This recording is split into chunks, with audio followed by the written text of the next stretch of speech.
Hello students. पिछले lecture में हमने पढ़ा था कि सहायक समीकरण जिसके मूल अलग अलग हैं और समान हैं तो उन्हें हम कैसे हल करते हैं। ये लीनियर डिफरेंशियल इक्वेशंस में मेरा चौथा लेक्चर है। इसमें सहायक समीकरण जिसके मूल अधिकल्पित हैं, auxiliary equation having imaginary roots. अगर किसी अवकल समीकरण के मूल अधिकल्पित आते हैं तो उन्हें कैसे हल करेंगे। देखो एम इक्वल्स यदि इस रूप में आता है कि अल्फ़ा प्लस आयोटा बीटा, तो यहाँ पे हम कैसे हल करेंगे। तो देखिए यदि m equals alpha plus minus iota beta है तो उसका हल हम कैसे लिखेंगे।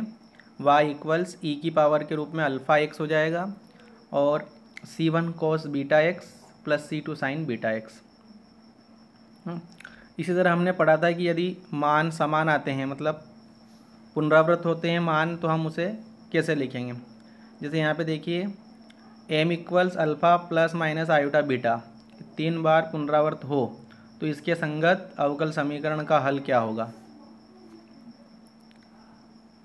तो यहाँ पे देखिए आप, इसका हल क्या हो जाएगा। y इक्वल्स ई की power alpha x C1 plus C2 x plus C3 x square cos beta x plus C4 plus C5 x plus C6 x square sine beta x. यदि ये 3 बार पुनरावृत होते हैं तो इसके संगत अवकल समीकरण का हल इस प्रकार से हम निकाल सकते हैं। एग्जाम्पल के रूप में देखिए यदि हमारे पास ये दे रखा है कि एम इक्वल्स, यदि हमारे पास 2 प्लस -3 आयोटा है तो उसका हल हम कैसे लिखेंगे। तो इसका हल लिखेंगे हम, यहाँ पे देखो alpha plus minus iota beta इस रूप में है। तो यहाँ पे क्या हो जाएगा कि अल्फ़ा का मान कितना है 2 है और बीटा का मान 3। तो y इक्वल्स ई की पावर 2x, ई की पावर अल्फ़ा एक्स मतलब ई की power 2x and C1 cos beta x मतलब बीटा का मान 3 है तो C1 cos 3x plus C2 sign 3x हो जाएगा। तो चलिए क्वेश्चन हल करते हैं, कैसे हम इसका सॉल्यूशन निकालते हैं।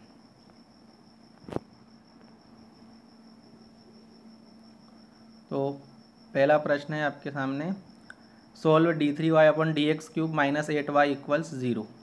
इसको सोल्व करना है। d के रूप में लिख लेंगे सबसे पहले, d cube minus 8 into y equals 0। उसके बाद d इक्वल्स m रख के इसकी सहायक समीकरण मतलब ऑक्सिलरी इक्वेशन निकालेंगे। क्या है इसकी सहायक समीकरण m क्यूब माइनस 8 इक्वल्स 0।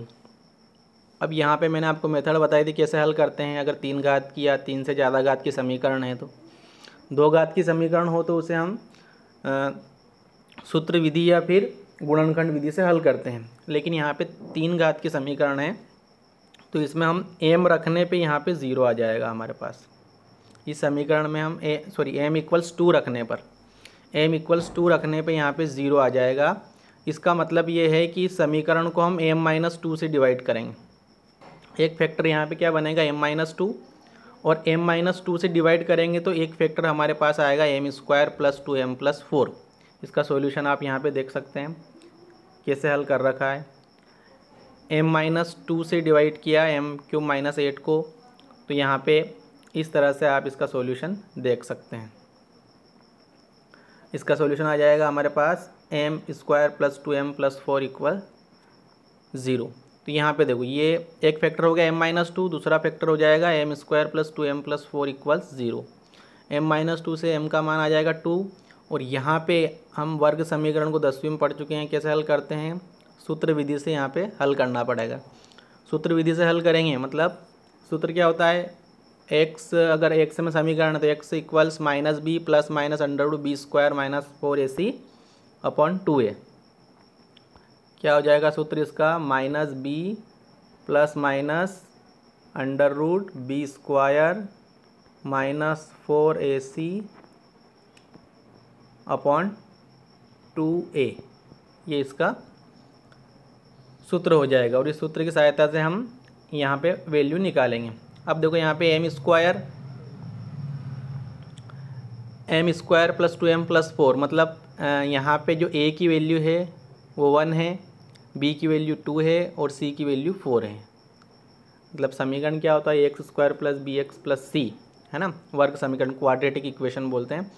तो इस हल करेंगे तो दो वैल्यू आएगी प्लस माइनस के रूप में, -1 प्लस माइनस आयोटा √3।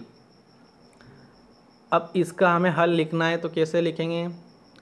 m=2 के लिए तो हम जानते हैं कि c1 e⁻2x हो जाएगा और दूसरा मान है हमारे पास m=-1 प्लस माइनस आयोटा √3।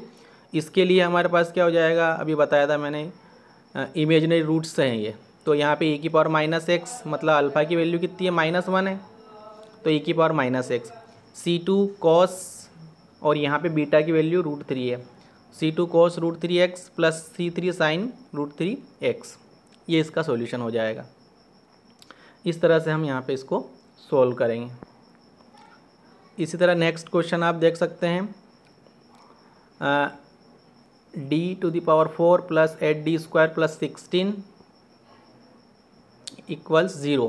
तो यहाँ पे भी हम ऐसे हल करेंगे इसको, d = m रखेंगे तो m⁴ प्लस 8m² प्लस 16 = 0। यहाँ पे डायरेक्ट सूत्र बन जाएगा m² प्लस 4 का होल स्क्वायर लिख सकते हैं इसको, m⁴ प्लस 8m² प्लस 16 को लिख सकते हैं m² प्लस 4 का होल स्क्वायर। इसका मतलब ये है कि m² plus 4 into m² plus 4 = 0। और इसको सोल्व करेंगे अपन तो अपने पास इमेजनरी रूट्स आएंगे, मतलब m = +-2 आयोटा +-2 आयोटा। और इसका हल हम जानते हैं कैसे लिखेंगे। यहाँ पे चूँकि अल्फ़ा की वैल्यू नहीं है, अल्फ़ा की वैल्यू यहाँ पे 0 है, तो e⁻0 करेंगे तो 1 हो जाएगा। इसलिए यहाँ पे c1 पुनरावृत्त वैल्यू हो रही, तो c1 + c2x cos 2x plus c3 + c4x sin 2x, ये वैल्यू आ जाएगी। तो इस तरह से इस क्वेश्चन को सॉल्व करेंगे। ठीक है, सभी को बहुत बहुत धन्यवाद।